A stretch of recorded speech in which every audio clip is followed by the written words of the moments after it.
సార్వత్రిక ఎన్నికలకు తొలి నోటిఫికేషన్ విడుదలైంది. నామినేషన్ల ప్రక్రియ ప్రారంభమైంది. మొదటి విడతలో భాగంగా 21 రాష్ట్రాలు, కేంద్రపాలిత ప్రాంతాల్లోని 102 లోక్సభ నియోజకవర్గాలకు కేంద్ర ఎన్నికల సంఘం నోటిఫికేషన్ ఇచ్చింది. అభ్యర్థులు తమ నామినేషన్లను సమర్పించేందుకు మార్చి 27 గడువు, 28న నామినేషన్ల పరిశీలన ఉంటుంది. ఈ నెల 30 లోపు ఉపసంహరణకు గడువు ఉంటుంది. ఏప్రిల్ 19న తొలి విడత పోలింగ్ జరగనుంది. ఢిల్లీ లిక్కర్ స్కామ్ కేసులో 4వ రోజు బీఆర్ఎస్ ఎమ్మెల్సీ కవితపై ఈడీ ప్రశ్నల వర్షం కురిపించింది. కవితతో పాటు ఆమె పిఏలు రాజేష్, రోహిత్లను విచారించారు అధికారులు. కవిత అరెస్టు సమయంలో పిఏల ఫోన్లను సీజ్ చేసిన అధికారులు ఆ ఫోన్ల లాక్ తీయించి అందులోని సమాచారం ఆధారంగా ప్రశ్నించారు. ఇక విచారణ తర్వాత కవితను కేటీఆర్, న్యాయవాది మోహిత్ రావు కలిశారు. ఢిల్లీ లిక్కర్ పాలసీ స్కామ్ కేసులో అభిషేక్ బోయిన్పల్లికి సుప్రీంకోర్టు మధ్యంతర బెయిల్ ఇచ్చింది. భార్య అనారోగ్యం కారణంగా 5 వారాల బెయిల్ మంజూరు చేస్తూ ఆదేశాలు జారీ చేసింది. హైదరాబాద్ వెళ్లేందుకు అభిషేక్ రావుకు అనుమతి ఇచ్చిన సుప్రీంకోర్టు పాస్పోర్ట్ను సరెండర్ చేయాలని, ఫోన్ నెంబర్ ఈడీ అధికారులకు ఇవ్వాలని షరతులు విధించింది. లిక్కర్ కేసులో 2022 అక్టోబర్లో అభిషేక్ బోయిన్పల్లిని అరెస్టు చేసింది సీబీఐ. లిక్కర్ పాలసీ స్కామ్ కేసులో ఢిల్లీ ముఖ్యమంత్రి అరవింద్ కేజ్రీవాల్ కు హైకోర్టులో ఊరట దక్కలేదు. ఈడీ సమన్లను సవాలు చేస్తూ ఆయన దాఖలు చేసిన పిటిషన్ను విచారించిన ఉన్నత న్యాయస్థానం దర్యాప్తు సంస్థ స్పంద కోరింది. తదుపరి విచారణను ఏప్రిల్ 22కు వాయిదా వేసింది. దీంతో రేపు కేజ్రీవాల్ ఈడీ విచారణకు హాజరవుతారా లేదా అనేది ఆసక్తికరంగా మారింది. గురువారం విచారణకు రావాలని కేజ్రీవాల్కు ఇప్పటికే నోటీసులు అందాయి. వైఎస్ఆర్సీపీ చేపట్టిన మేమంతా సిద్ధం బస్సు యాత్ర పోస్టర్ను పెద్దిరెడ్డి రామచంద్రారెడ్డి విడుదల చేశారు. వైఎస్ఆర్ జిల్లా ప్రొద్దుటూరులో ఈ నెల 27న జరగబోయే సీఎం జగన్ మేమంతా సిద్ధం బస్సు యాత్రను జయప్రదం చేయాలని కార్యకర్తలకు పెద్దిరెడ్డి పిలుపునిచ్చారు. ఇడుపులపాయలో మహానేత వైఎస్ఆర్ సమాధి వద్ద సీఎం జగన్ నివాళులు అర్పించి వేంపల్లె, వీరపు నాయనపల్లె, ఎర్రగుంట్ల మీదుగా ప్రొద్దుటూరుకు బస్సు యాత్ర సాగుతుందన్నారు.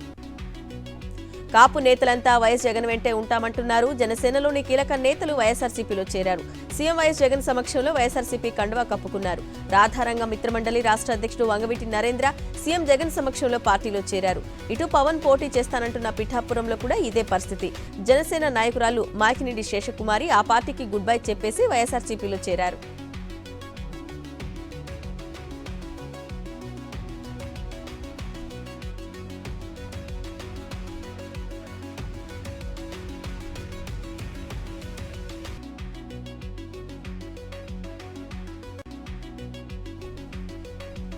తెలంగాణ గవర్నర్గా సిపి రాధాకృష్ణన్ ప్రమాణ స్వీకారం చేశారు. రాజ్భవన్లో హైకోర్టు సీజే అలోక్ ఆరాధే ఆయనతో ప్రమాణం చేయించారు.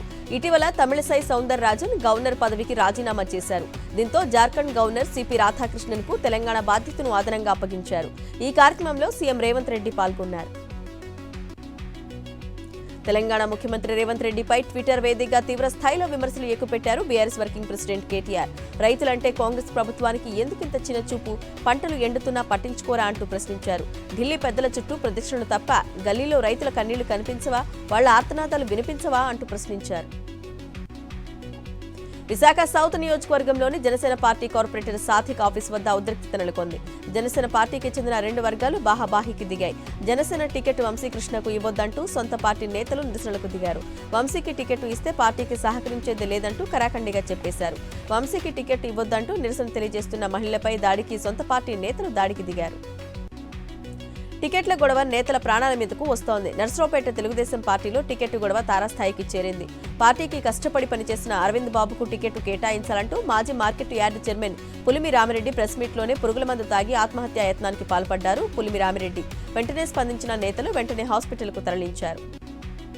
తిరుపతి జిల్లా నాయుడుపేటలో టీడీపీకి గట్టి షాక్ తగిలింది. సూళ్లూరుపేట ఎమ్మెల్యే కలివేటి సంజీవయ్య సమక్షంలో నాయుడుపేట టీడీపీకి చెందిన కార్యకర్తలు వైఎస్ఆర్సీపీలోకి చేరికలు వచ్చాయి. వీరికి పార్టీ కండువా కప్పి సాదరంగా ఆహ్వానించారు. సీఎం జగన్ పాలన మెచ్చి వైఎస్ఆర్సీపీలోకి చేరుతున్నారని, పార్టీలో చేరిన ప్రతి ఒక్కరికి సముచిత స్థానం ఉంటుందన్నారు కలివేటి సంజీవయ్య. తిరుపతి దిశ పోలీస్ స్టేషన్ కానిస్టేబుల్ రాజశేఖర్ ఎన్నికల నిబంధనలకు విరుద్ధంగా వ్యవహరించారు. తిరుపతి జిల్లా చినగొట్టిగల్లు మండలం బాకారాపేటలో టీడీపీ ప్రచారంలో పాల్గొన్నారు. ఇంటింటికి వెళ్లి టీడీపీ కరపత్రాలు పంపిణీ చేస్తూ ఆ పార్టీకి ఓటు వేయాలని అభ్యర్థించారు. వాటర్ బాటిల్పై ముద్రించిన టీడీపీ స్టిక్కర్పై ఆ పార్టీ నాయకుడిగా కానిస్టేబుల్ రాజశేఖర్ ఫోటో ఉంది. దీనిపై ఎన్నికల అధికారులు చర్యలు తీసుకోవాలని పలువురు డిమాండ్ చేస్తున్నారు. ఎస్ఐబీ మాజీ డీఎస్పీ ప్రణీత్ రావు పిటిషన్పై తెలంగాణ హైకోర్టులో విచారణ జరిగింది. ప్రణీత్ రావు పిటిషన్పై వాదనలు ముగిసిన తర్వాత తీర్పు రిజర్వ్ చేసింది హైకోర్టు. అయితే హైకోర్టు ఆదేశాలతో విచారణ సందర్భంగా west zone DCP Vijay Kumar, Panjagutta inspector Shobhan హాజరయ్యారు. హైకోర్టులో ప్రణీత్ రావు తరపు న్యాయవాది గండ్ర మోహన్ రావు వాదనలు వినిపించారు. లోక్సభ ఎన్నికలకు మేనిఫెస్టో రిలీజ్ చేసింది తమిళనాడు సీఎం స్టాలిన్ నేతృత్వంలోని డీఎంకే. లీటర్ పెట్రోలు ధర 75, లీటర్ డీజిల్ ధరను 65 రూపాయలకు తగ్గిస్తామని హామీ ఇచ్చింది. అలాగే జాతీయ రహదారులపై ఉన్న టోల్ గేట్లను పూర్తిగా తొలగిస్తామని ప్రకటించింది. మహిళలకు 33% రిజర్వేషన్ అమలు చేయడంతో పాటు ప్రతి మహిళకు నెలకు 1000 రూపాయలు ఇస్తామని మేనిఫెస్టోలో పెట్టింది డీఎంకే. భవ్య రామ మందిరంలో బాలకరాము ప్రాణ ప్రతిష్ఠతో అయోధ్యలో పండుగ వాతావరణం కొనసాగుతోంది. 500 ఏళ్ల కల సాకారమైన వేళ ఈసారి హోలీ వేడుకలు ఘనంగా నిర్వహించేందుకు సన్నాహాలు చేస్తోంది శ్రీరామ జన్మభూమి తీర్థక్షేత్ర ట్రస్ట్. బాలరాముడి ఆస్థానంలో హోలీ సంబరాలు వైభవంగా నిర్వహించనున్నట్లు ట్రస్ట్ కార్యాలయం ఇన్ఛార్జ్ ప్రకాష్ గుప్తా తెలిపారు. హోలీ నాడు 56 వంటకాలతో బాలకరామ్కు నైవేద్యం సమర్పించనున్నారు. మహారాష్ట్రకు చెందిన మాజీ పోలీసు అధికారి ప్రదీప్ శర్మకు నకిలీ ఎన్కౌంటర్ కేసులో జీవిత ఖైదు పడింది. 2006లో జరిగిన గ్యాంగ్స్టర్ చోటా రాజన్ అనుచరుడు రామ్ నారాయణ్ ఎన్కౌంటర్ కేసులో ఆయన దోషిగా తేల్చింది బాంబే హైకోర్టు. జీవిత ఖైదు విధించింది. 3 వారాల్లో లొంగిపోవాలని ఆదేశించింది. ఎన్కౌంటర్ స్పెషలిస్ట్ గా ముంబై అండర్ వరల్డ్ కు చుక్కలు చూపించిన ప్రదీప్ శర్మ 100 మందికి పైగా గ్యాంగ్స్టర్లను మట్టుబెట్టారు. అన్నమయ్య జిల్లా గుర్రంకొండ మండలం టీడీపీకి భారీ షాక్ తగిలింది. టీడీపీ నుండి 50 కుటుంబాలు చింతల రామచంద్రారెడ్డి సమక్షంలో వైఎస్ఆర్సీపీ తీర్థం పుచ్చుకున్నారు.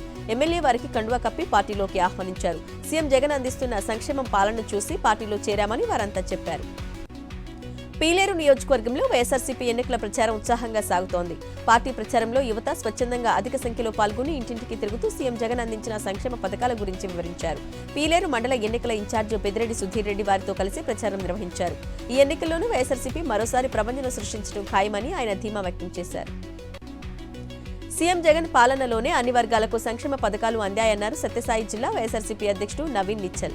హిందూపురం పట్టణంలో నియోజకవర్గ స్థాయి వైఎస్ఆర్సీపీ నాయకులు కార్యకర్తల విస్తృత సమావేశం నిర్వహించారు. ఈ సమావేశానికి అసెంబ్లీ అభ్యర్థి కురబ దీపిక, పార్లమెంటు అభ్యర్థి బోయ శాంతమ్మ, సీనియర్ నేతలు హాజరయ్యారు. హిందూపురం అసెంబ్లీతో పాటు పార్లమెంటు నియోజకవర్గంలో వైసీపీ జెండా ఎగురవేసే విధంగా కృషి చేయాలని పిలుపునిచ్చారు. పాలకొల్లులో వైఎస్ఆర్సీపీ జెండా ఎగురవేసి ముఖ్యమంత్రి వైఎస్ జగన్మోహన్ రెడ్డికి కానుకగా ఇస్తామన్నారు పాలకొల్లు వైసీపీ అభ్యర్థి గూడాల శ్రీహరి గోపాలరావు. పాలకొల్లు పట్టణం 5వ వార్డులో ఆయన ఎన్నికల ప్రచారం నిర్వహించారు. కుల మత రాజకీయాలకు అతీతంగా సంక్షేమ పథకాలు అమలు చేస్తున్న ఘనత సీఎం జగన్దే అన్నారు. కాకినాడ జిల్లా గండేపల్లి మండలం తాళ్లూరు జియ్యన్నపేట మండలంలో వేంచేసి ఉన్న శ్రీదేవి భూదేవి సమేత శ్రీ వెంకటేశ్వర స్వామి ఉత్సవాలు అంగరంగ వైభవంగా ప్రారంభమయ్యాయి. ఈ నెల 24 వరకు జరిగే ఉత్సవాల్లో భాగంగా అధిక సంఖ్యలో పాల్గొని స్వామి అమ్మవారిని దర్శించుకున్నారు. ఎలాంటి అవాంఛనీయ సంఘటనలు చోటు చేసుకోకుండా పోలీసులు గట్టి బందోబస్తు ఏర్పాటు చేశారు. యాదాద్రి శ్రీ లక్ష్మీనరసింహస్వామి వారి సన్నిధిలో వార్షిక బ్రహ్మోత్సవాలు కొనసాగుతున్నాయి. 10వ రోజు బ్రహ్మోత్సవాల్లో భాగంగా పూర్ణాహుతి, చక్రతీర్థం నిర్వహించారు అర్చకులు. లక్ష్మీ సమేత నరసింహుని ఆలయం నుంచి కొండపై విష్ణు పుష్కరిణి వరకు సేవపై తీసుకెళ్లి పూజలు నిర్వహించారు. పూజల అనంతరం విష్ణు పుష్కరిణిలో చక్రస్నాన ఘట్టం నిర్వహించారు. బ్రహ్మోత్సవాలు 21వ తేదీన అష్టోత్తర శతఘటాభిషేకంతో ముగియనున్నాయి. మహబూబ్ నగర్ జిల్లా దేవరకద్ర నియోజకవర్గంలో ఎన్నికల ప్రచారాన్ని ప్రారంభించారు బీజేపీ పార్టీ జాతీయ ఉపాధ్యక్షులు డీకే అరుణ. చిన్నరాజమూరు ఆంజనేయ స్వామిని దర్శించుకుని ప్రత్యేక పూజలు చేశారు. అనంతరం ఎన్నికల ప్రచారాన్ని మొదలుపెట్టారు. లోక్సభ ఎన్నికల్లో బీజేపీ గెలుపు ఖాయమని ధీమా వ్యక్తం చేశారు డీకే అరుణ. సిద్దిపేటలో బీజేపీ కార్యకర్తల విస్తృత స్థాయి సమావేశంలో పాల్గొన్నారు మాజీ ఎమ్మెల్యే రఘునందన్ రావు. బీఆర్ఎస్ ప్రభుత్వం చేసిన అధికార దుర్వినియోగమే కాంగ్రెస్ పార్టీ చేయడం దురదృష్టకరమని విమర్శించారు. మెదక్ పార్లమెంటుపై కాషాయం జెండా ఎగురవేస్తామని ధీమా వ్యక్తం చేశారు రఘునందన్ రావు. నల్గొండ జిల్లా మిర్యాలగూడలో పలు దేవాలయాల విగ్రహ ప్రతిష్టాపన కార్యక్రమంలో పాల్గొన్నారు మంత్రి కోమటిరెడ్డి వెంకటరెడ్డి. రాష్ట్రంలో 10 ఏళ్ల పాటు బీఆర్ఎస్ ప్రభుత్వం చేసిన పాపాలే ఇప్పుడు కరువు రూపంలో వెంటాడుతున్నాయన్నారు. బీఆర్ఎస్ పార్టీ ఖాళీ అవుతుందని, రానున్న 5 ఏళ్లలో రాష్ట్ర ప్రజలు అద్భుతమైన ప్రగతిని చూస్తారని అన్నారు కోమటిరెడ్డి వెంకటరెడ్డి. నల్గొండ జిల్లా మిర్యాలగూడలో ఎండిపోతున్న పంట పొలాలను పరిశీలించారు మాజీ మంత్రి గుంట కండ్ల జగదీష్ రెడ్డి. బోర్లు బావుల కింద చుక్కనీరు లేక లక్షల ఎకరాల పంట ఎండిపోతున్న ప్రభుత్వం, జిల్లా మంత్రులు సోయలేకుండా ఉన్నారన్నారు. ప్రజా సమస్యలు గాలికి వదిలి ఢిల్లీకి ముడుపులు కట్టే పనిలో సీఎం రేవంత్ రెడ్డి 100 కోట్ల వసూళ్లలో మంత్రులు నిమగ్నమై ఉన్నారని విమర్శించారు జగదీష్ రెడ్డి. మంచిర్యాల జిల్లాలోని దండేపల్లి, లక్షెట్టిపేట మండలాల్లో పలుచోట్ల కురిసిన వడగండ్ల వాన, అకాల వర్షాలతో పంట నష్టం జరిగింది. అకాల వర్షాలతో చేతికొచ్చిన పంట రాకుండా పోతుందని రైతులు ఆవేదన చెందుతున్నారు. మరో 2 రోజుల పాటు వర్షాలు ఉన్నాయని హెచ్చరిస్తున్న వాతావరణ శాఖ సూచనలతో రైతులు భయాందోళనకు గురవుతున్నారు. అకాల వర్షాలతో పంట నష్టపోవడంతో ప్రభుత్వం వెంటనే పరిహారం అందించాలని వేడుకుంటున్నారు రైతులు. ఆదిలాబాద్ జిల్లా తలమడుగు మండలంలోని ఉండం గ్రామంలో ఏర్పాటు చేసిన పార్లమెంటు స్థాయి సమీక్ష సమావేశంలో పాల్గొన్నారు కేంద్ర మంత్రి అర్జున్ ముండా. ఈ కార్యక్రమంలో పలువురు టీఆర్ఎస్ నాయకులు, కార్యకర్తలు, గ్రామస్తులు, యువకులు దాదాపు 500 మంది బీజేపీలో చేరారు. దేశంలో రామరాజ్యం కావాలంటే మరోసారి మోడీ గారిని ప్రధానమంత్రిని చేయాలని అన్నారు కేంద్ర మంత్రి అర్జున్ ముండా. జేఎన్టీయూ వర్సిటీలో నెలకొన్న సమస్యలపై యూనివర్సిటీ ప్రిన్సిపల్ ఛాంబర్లో విద్యార్థులు ధర్నా నిర్వహించారు. యూనివర్సిటీలో చదువుతున్న విద్యార్థులకు హాస్టల్ సదుపాయం కల్పించిన అధికారులు వాటి నిర్వహణ మాత్రం గాలికి వదిలారని విమర్శించారు. తమ సమస్యలను పరిష్కరించాలని, ప్రిన్సిపల్ ఆ హోదాలో కూర్చోవడానికి అనర్హుడని వెంటనే అతన్ని తొలగించాలని డిమాండ్ చేశారు. మెదక్ జిల్లా ఆందోళన నియోజకవర్గంలో పర్యటించారు మంత్రి దామోదర రాజనరసింహ. అల్లదుర్గ మండలం కేంద్రంలో శ్రీ వెంకటేశ్వర స్వామి ఆలయంలో నిర్వహించిన ధ్వజస్తంభ ప్రతిష్టాపన కార్యక్రమంలో ముఖ్య అతిథిగా పాల్గొని ప్రత్యేక పూజలు నిర్వహించారు. అయితే ఆలయాల అభివృద్ధి కోసం కాంగ్రెస్ ప్రభుత్వం కృషి చేస్తుందన్నారు మంత్రి దామోదర రాజనరసింహ. ఛత్తీస్గఢ్ రాష్ట్రంలోని సుక్మా జిల్లాలో పోలీసులు ముందు లొంగిపోయారు. ఏఓబీ సభ్యుడు సోడి రోషన్ అలియాస్ సమ్మయ్య మావోయిస్టు పార్టీలో దశాబ్దన్నర కాలంగా పనిచేస్తున్న మావోయిస్టు నేత రోషన్ నక్సల్స్ భావజాలం నచ్చక జనజీవన స్రవంతిలోకి రావడం జరిగిందన్నారు ఎస్పీ కిరణ్ చవాన్. లొంగిపోయిన నక్సల్స్ కు ఛత్తీస్గఢ్ నక్సలిజం నిర్మూలన పథకం కింద ప్రోత్సాహక నగదు, ఇతర సౌకర్యాలు కల్పిస్తామని ప్రకటించారు. హైదరాబాద్ నగరంలో సంయుక్తంగా దాడులు చేశారు task force, GHMC, food safety అధికారులు. రసాయనాలతో మామిడి పండు నిల్వ చేస్తున్న వ్యక్తులను అదుపులోకి తీసుకున్నారు. మామిడి షాపులను సీజ్ చేసి 4.5 లక్షల విలువైన మామిడిని సీజ్ చేశారు. మరో కేసులో ఇంటర్నేషనల్ టెలిఫోన్ ఎక్స్చేంజ్ నడుపుతున్న 2 నిందితులను అరెస్టు చేశారు. అయితే ఇంటర్నేషనల్ కాల్స్ ను లోకల్ కాల్స్ గా నిందితులు మారుస్తున్నట్లు గుర్తించారు. జోగులాంబ గద్వాల జిల్లా ఐజ తహసీల్దార్ కార్యాలయంలో పెట్రోల్ పోసుకుని ఆత్మహత్యాయత్నం చేశారు 4 మహిళా రైతులు. 6 ఏళ్లుగా భూ సమస్యను తీర్చలేదంటూ ఆవేదన వ్యక్తం చేశారు. మహిళలు పెట్రోల్ పోసుకుంటున్న సమయంలో తనపై కూడా పెట్రోల్ పడిందని పోలీస్ స్టేషన్లో ఫిర్యాదు చేశారు తహసీల్దార్ జ్యోతి. పోలీసులు కేసు నమోదు చేసి దర్యాప్తు చేపట్టారు. యాదాద్రి భువనగిరి జిల్లా మోత్కూరు మండలం అనాజ్పూర్లో సినీపక్కిలో కిడ్నాప్ యత్నం జరిగింది. ఓ ఇంట్లోకి దూరి చిన్న పిల్లాన్ని ఎత్తుకెళ్తుండగా గమనించిన స్థానికులు కిడ్నాపర్ని వెంబడించారు. దీంతో కిడ్నాపర్ బాలుని వదిలి సమీపంలోని తోటలోకి వెళ్లాడు. కిడ్నాపర్ను పట్టుకునేందుకు తోట చుట్టుముట్టిన స్థానికులు పోలీసులకు సమాచారం అందించారు. ఘటనా స్థలానికి చేరుకున్న పోలీసులు కిడ్నాపర్ను అదుపులోకి తీసుకున్నారు. హైదరాబాద్లో హోల్సేల్ వ్యాపారుల గోడౌన్లపై డ్రగ్ కంట్రోల్ అధికారులు దాడులు నిర్వహించారు. కొనుగోలు చేసినట్లు బిల్లు లేకుండా ఢిల్లీ నుంచి ఇన్సులిన్ తెప్పించుకుంటున్నట్లు గుర్తించిన అధికారులు అలా కొనుగోలు చేసిన ఇన్సులిన్ ఇంజెక్షన్లను సీజ్ చేశారు. బిల్లులు లేకుండా కొనుగోలు చేసిన ఇన్సులిన్లను మార్కెట్లో 40% డిస్కౌంట్తో విక్రయించినట్లు గుర్తించారు. విదేశాల్లో ఎంబీబీఎస్ సీట్ల పేరిట జరుగుతున్న ఘరానా మోసాల్లో ఒకటి విశాఖ కేంద్రంగా వెలుగు చూసింది. విదేశాల్లో వైద్య విద్య కోసం విద్యార్థుల నుంచి ₹1,00,000 వసూలు చేసిన ప్రైవేటు విద్యా సంస్థలు వారిని అక్కడికి తీసుకెళ్లాక వికృత చేష్టలకు పాల్పడుతున్నాయి. విశాఖకు చెందిన భవానీ అనే విద్యార్థిని కజకిస్తాన్ నుంచి తన తల్లిదండ్రులకు ఫోన్ చేసి ఇచ్చిన సమాచారంతో ఈ ఘరానా మోసం బయటపడింది. బంగాళాఖాతంలో ఏర్పడిన ఉపరితల ద్రోణి ప్రభావంతో ఉత్తరాంధ్ర జిల్లాలో ఇవాళ కూడా తేలికపాటి వర్షాలు కురుస్తాయని విశాఖ వాతావరణ కేంద్రం హెచ్చరించింది. పిడుగులు పడే అవకాశం ఉన్న నేపథ్యంలో ఆయా ప్రాంతాల ప్రజలకు హెచ్చరికలు జారీ చేసింది. శుక్రవారం నుంచి పూర్తిగా పొడి వాతావరణం ఉంటుందని, ఉష్ణోగ్రతలు సాధారణ స్థాయికి చేరుకుంటాయన్నారు. మరోవైపు తెలంగాణలోనూ రేపు వర్షాలు కురుస్తాయని వాతావరణ శాఖ తెలిపింది.